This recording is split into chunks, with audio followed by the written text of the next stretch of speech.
Emily was shocked to observe the perverted understanding and obstinate temper of Madame Montoni; but, not less grieved for her sufferings, she looked round for some alleviating circumstance to offer her. "Your situation is, perhaps, not so desperate, dear madam," said Emily, "as you may imagine. The Signor may represent his affairs to be worse than they are, for the purpose of pleading a stronger necessity for his possession of your settlement. Besides, so long as you keep this, you may look forward to it as a resource, at least, that will afford you a competence, should the Signor's future conduct compel you to sue for separation." Madame Montoni impatiently interrupted her. "Unfeeling, cruel girl!" said she, "and so you would persuade me, that I have no reason to complain, that the Signor is in very flourishing circumstances, that my future prospects promise nothing but comfort, and that my griefs are as fanciful and romantic as your own. Is it the way to console me, to endeavour to persuade me out of my senses and my feelings, because you happen to have no feelings yourself? I thought I was opening my heart to a person, who could sympathise in my distress, but I find, that your people of sensibility can feel for nobody but themselves. You may retire to your chamber." Emily, without replying, immediately left the room, with a mingled emotion of pity and contempt, and hastened to her own, where she yielded to the mournful reflections, which a knowledge of her aunt's situation had occasioned. The conversation of the Italian with Valancourt, in France, again occurred to her. His hints, respecting the broken fortunes of Montoni, were now completely justified. Those, also, concerning his character, appeared not less so, though the particular circumstances, connected with his fame, to which the stranger had alluded, yet remained to be explained.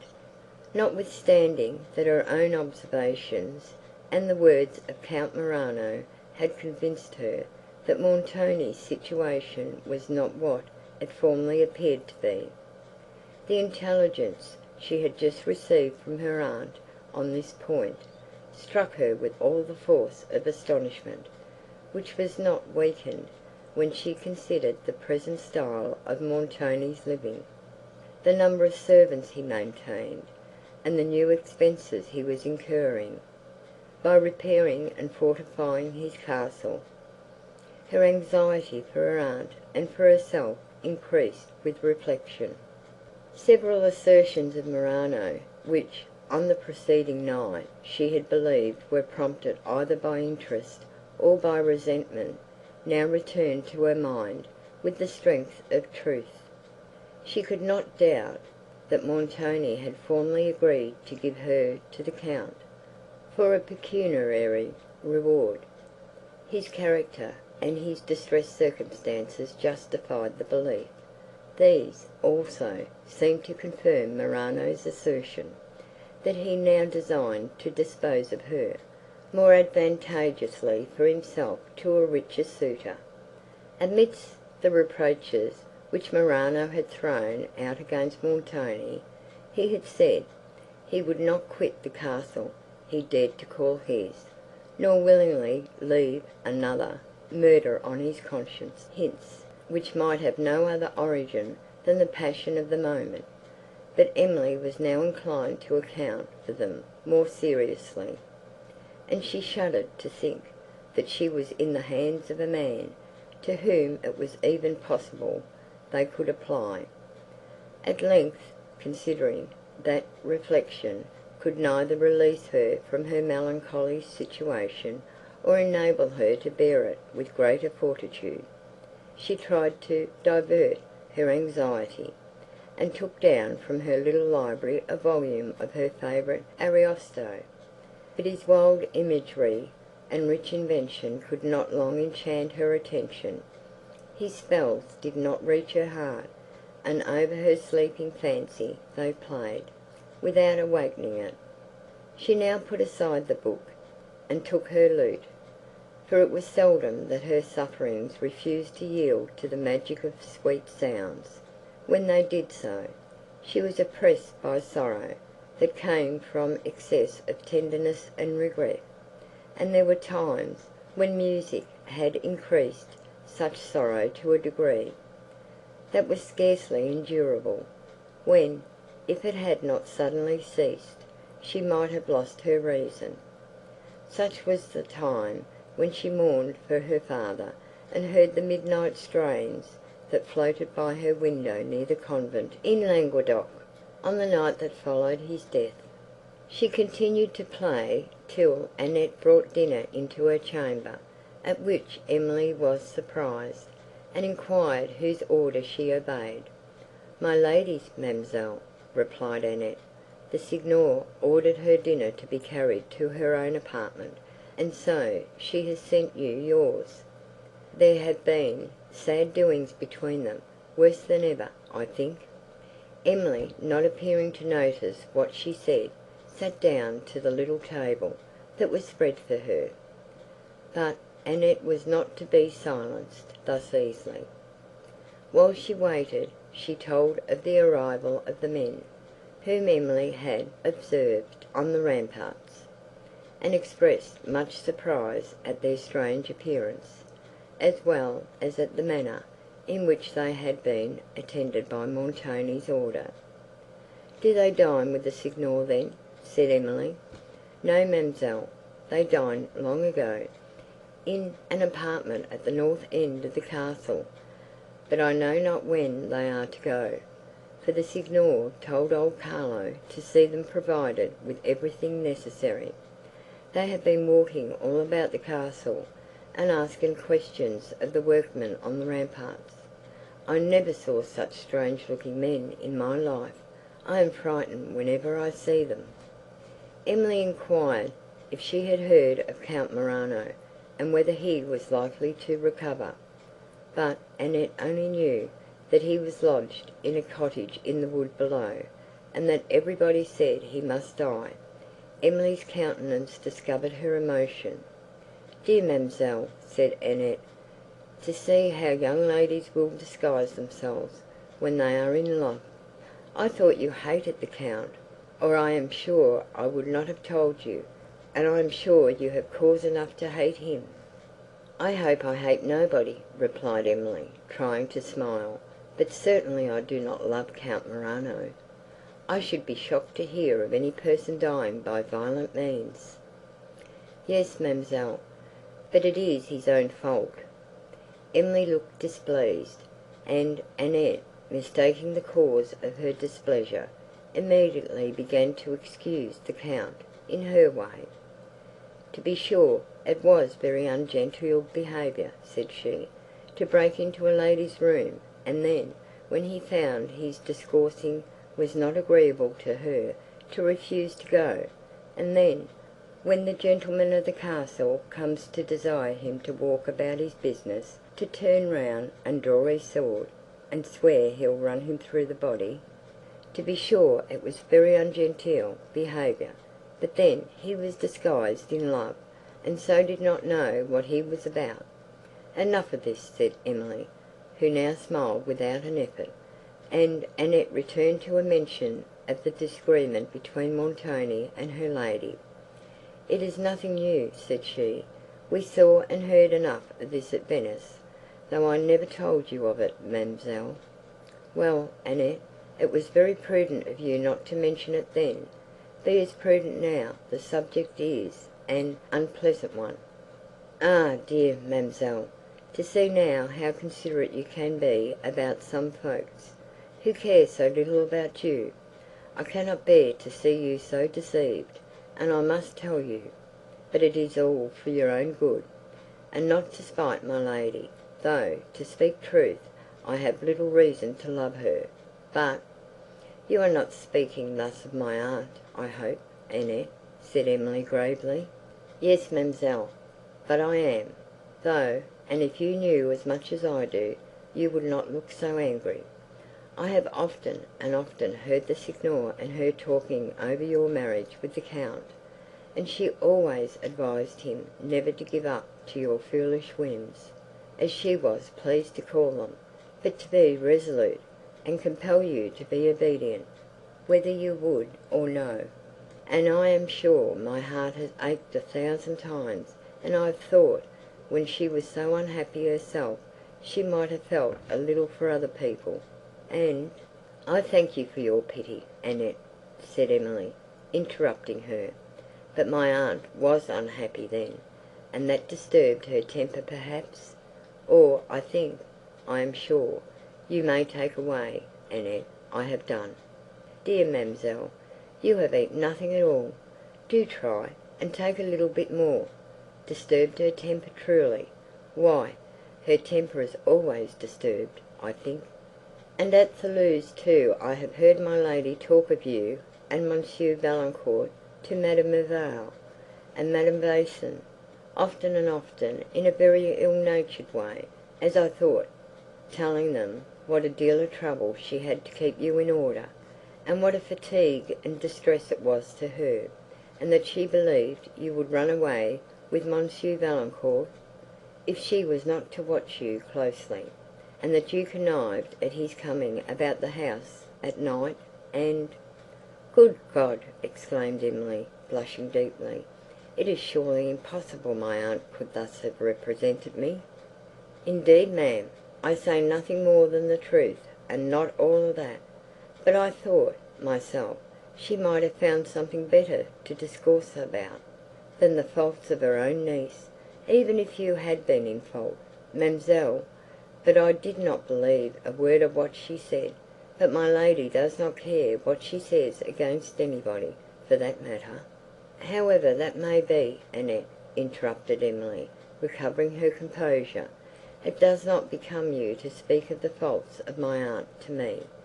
I know you have meant well, but say no more. I have quite dined." Annette blushed, looked down, and then began slowly to clear the table. "Is this, then, the reward of my ingenuousness?" said Emily, when she was alone. "The treatment I am to receive from a relation, an aunt, who ought to have been the guardian, not the slanderer of my reputation, who, as a woman, ought to have respected the delicacy of female honour, and, as a relation, should have protected mine. But to utter falsehoods on so nice a subject, to repay the openness, and I may say with honest pride the propriety of my conduct, with slanders, required a depravity of heart, such as I could scarcely have believed existed, such as I weep to find in a relation.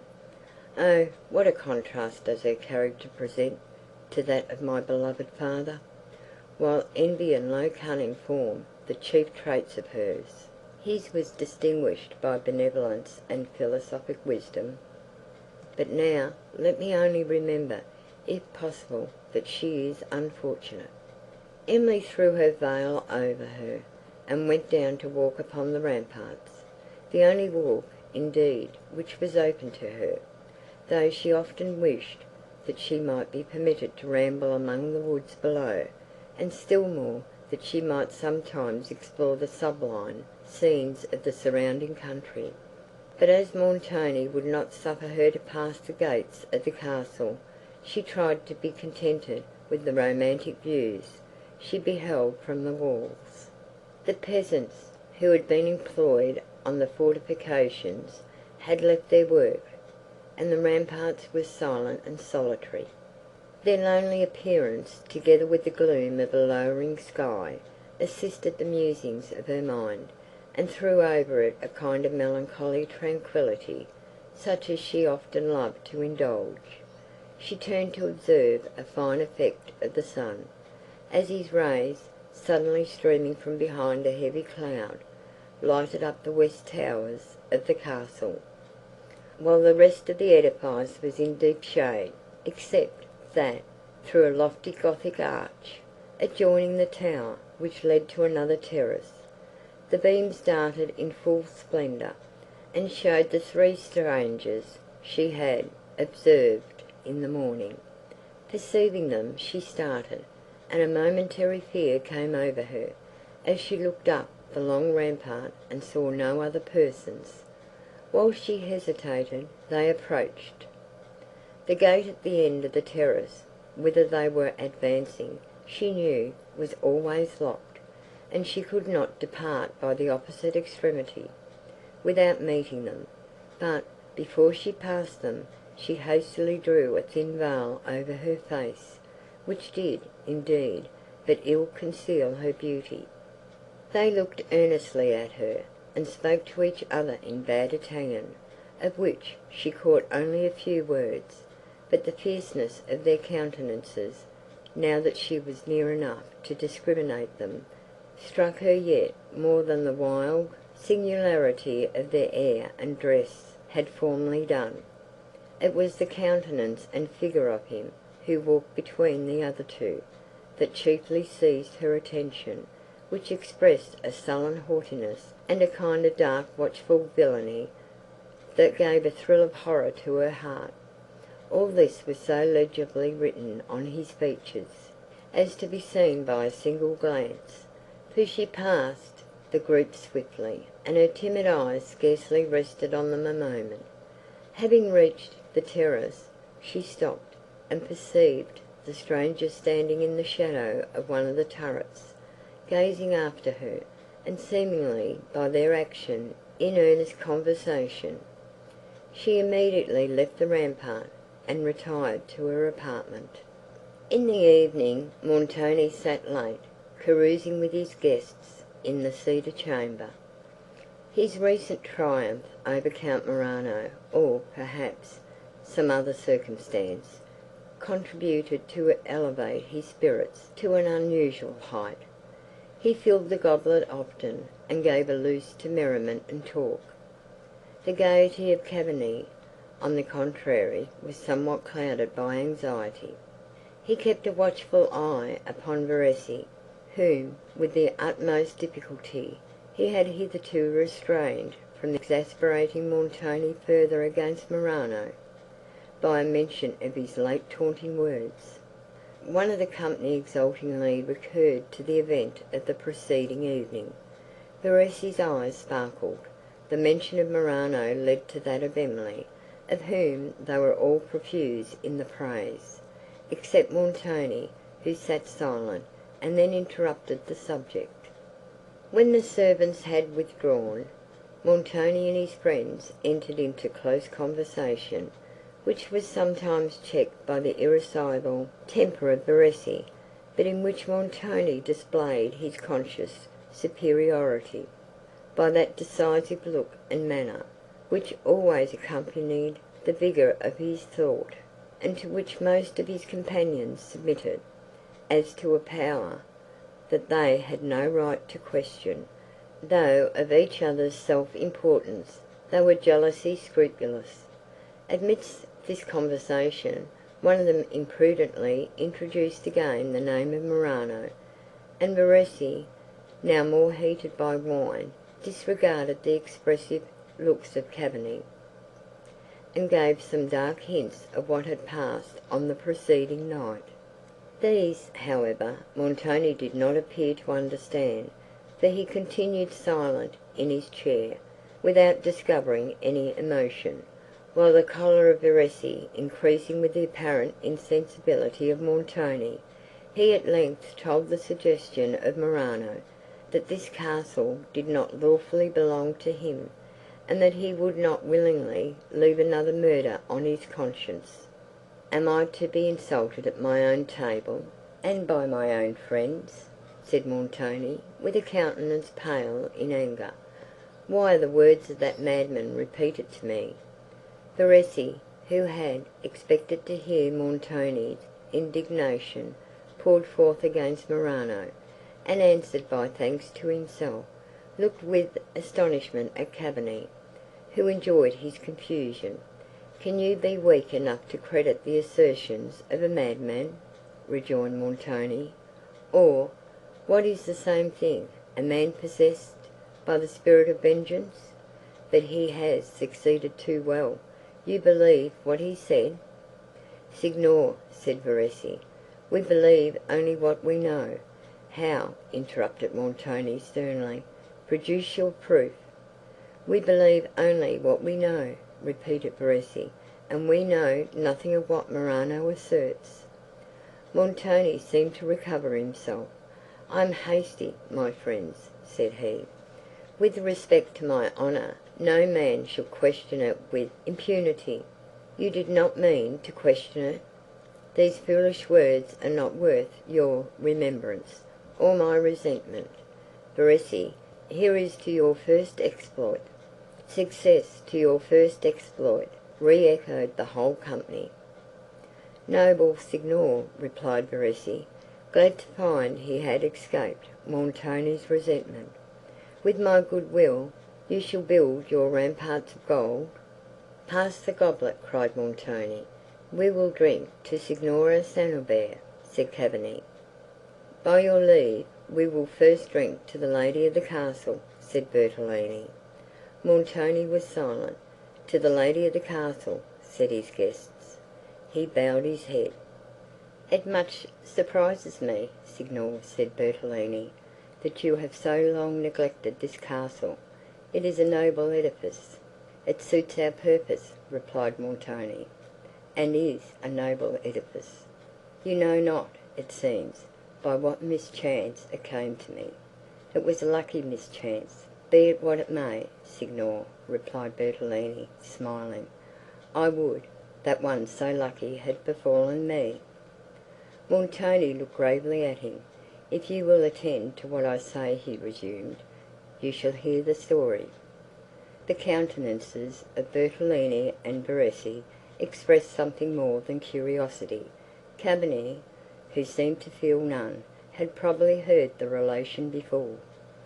"It is now near 20 years," said Montoni, "since the castle came into my possession. I inherit it by the female line. The lady, my predecessor, was only distantly related to me. I am the last of her family. She was beautiful and rich. I wooed her, but her heart was fixed upon another, and she rejected me. It is probable, however, that she was herself rejected of the person, whoever he might be, on whom she bestowed her favour, for a deep and settled melancholy took possession of her, and I have reason to believe she put a period to her own life.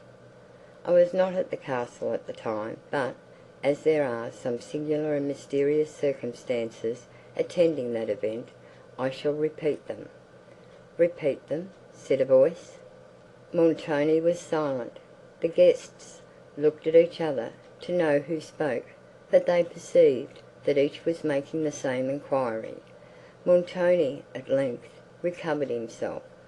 "We are overheard," said he. "We will finish this subject another time. Pass the goblet." The cavaliers looked round the wide chamber. "Here is no person but ourselves," said Verezzi. "Pray, Signor, proceed." "Did you hear anything?" said Montoni. "We did," said Bertolini. "It could be only fancy," said Verezzi, looking round again. "We see no person beside ourselves, and the sound I thought I heard seemed within the room. Pray, Signor, go on." Montoni paused a moment, and then proceeded in a lowered voice, while the cavaliers drew nearer to attend. "Ye are to know, Signors, that the Lady Laurentini had for some months shown symptoms of a dejected mind, nay, of a disturbed imagination. Her mood was very unequal. Sometimes she was sunk in calm melancholy, and, at others, as I have been told, she betrayed all the symptoms of frantic madness. It was one night in the month of October, after she had recovered from one of those fits of excess, and had sunk again into her usual melancholy, that she retired alone to her chamber, and forbade all interruption. It was the chamber at the end of the corridor, Signors, where we had the affray, last night. From that hour she was seen no more." "How, seen no more?" said Bertolini. "Was not her body found in the chamber?" "Were her remains never found?" cried the rest of the company all together. "Never," replied Montoni. "What reasons were there to suppose she destroyed herself then?" said Bertolini. "Ah, what reasons?" said Verezzi. "How happened it, that her remains were never found? Although she killed herself, she could not bury herself." Montoni looked indignantly at Verezzi, who began to apologize. "Your pardon, Signor," said he, "I did not consider, that the lady was your relative, when I spoke of her so lightly." Montoni accepted the apology. "But the Signor will oblige us with the reasons, which urged him to believe, that the lady committed suicide." "Those I will explain hereafter," said Montoni. "At present let me relate a most extraordinary circumstance. This conversation goes no further, Signors. Listen, then, to what I am going to say." "Listen," said a voice. They were all again silent, and the countenance of Montoni changed. "This is no illusion of the fancy," said Cavigni, at length breaking the profound silence. "No," said Bertolini, "I heard it myself now. Yet here is no person in the room but ourselves." "This is very extraordinary," said Montoni, suddenly rising. "This is not to be borne. Here is some deception, some trick. I will know what it means." All the company rose from their chairs in confusion. "It is very odd," said Bertolini. "Here is really no stranger in the room. If it is a trick, Signor, you will do well to punish the author of it severely." "A trick! What else can it be?" said Cavigni, affecting a laugh. The servants were now summoned, and the chamber was searched, but no person was found. The surprise and the consternation of the company increased. Montoni was discomposed. "We will leave this room," said he, "and the subject of our conversation also. It is too solemn." His guests were equally ready to quit the apartment, but the subject had roused their curiosity, and they entreated Montoni to withdraw to another chamber, and finish it. No entreaties could, however, prevail with him. Notwithstanding his efforts to appear at ease, he was visibly and greatly disordered. "Why, Signor, you are not superstitious," cried Verezzi, jeeringly, "you, who have so often laughed at the credulity of others." "I am not superstitious," replied Montoni, regarding him with stern displeasure, "though I know how to despise the commonplace sentences, which are frequently uttered against superstition. I will enquire further into this affair." He then left the room, and his guests, separating for the night, retired to their respective apartments. Volume 2, Chapter 7.